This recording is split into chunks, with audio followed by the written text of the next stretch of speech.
நாம ஆசைப்பட்டபடி நாம நினைக்கிற மாதிரி நீதான் அவன் மனசுல இருந்தன்னா அதுக்கப்புறம் நிச்சயத்தை நாம நிறுத்த வேண்டாம், அவனே நிறுத்திடுவான்.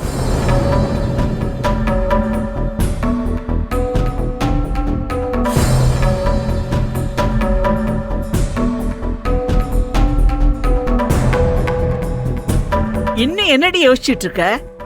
இதுக்கு மேல யோசிக்கலாம் நேரம் இல்ல. அந்த திருட்டு பைய சுந்தர் கிட்ட இருந்து தப்பிக்க இப்ப நம்ம கிட்ட இருக்கிற ஒரே வழி இதுதாம்மா.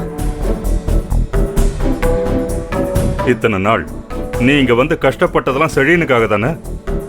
செழியன் உனக்கு வேணும்னா இப்போ உடனே அவன்கிட்ட போய் பேசுறத தவிர வேற வழியே இல்லை.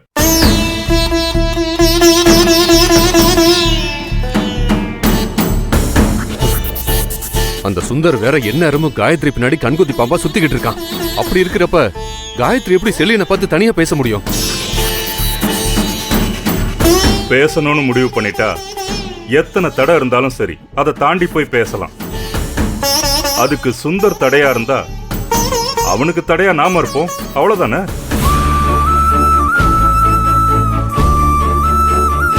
டேய், இதுக்கப்புறமும் இதே மாதிரி யோசிச்சு நின்றுட்டே இருந்தீங்கன்னா நிச்சயமே முடிஞ்சிடும்டா. அதுக்கப்புறம் காயத்ரி நிச்சயமா உனக்கு கிடைக்க மாட்டான். டேய் சரியா, நிச்சயத்துக்கு நாள் குறிக்க சொல்லியிருக்காங்கல்ல, இப்போவது காயத்ரியை பார்த்து நீ அவளை லவ் பண்ற விஷயத்த சொல்லிடுறா. டேய் சரியா, இப்படி மனசுக்குள்ளேயே மறைச்சு வச்சிருக்கிறதுனால யாருக்குமே எந்த பிரயோஜனம்லாம் போயிடும்டா. அதை நான் அவகிட்ட எப்படி போய் சொல்றதுன்னு எனக்கு தெரியலடா. டேய் இப்படி சொன்ன எப்படிரா? எப்படியாவது நீ சொல்லிதாகணும் மச்சான். இதுதான் உனக்கு இருக்கிற லாஸ்ட் சான்ஸு.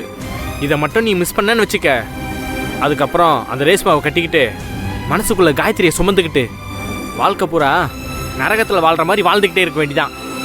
ஒருவேளை காயத்ரி என் மனசுல அப்படி ஒரு எண்ணமே இல்ல, நீங்க என்ன தப்பா நினைச்சிட்டு இருக்கீங்கன்னு சொல்லி என்னோட காதலை ஏத்துக்காம போயிட்டானா?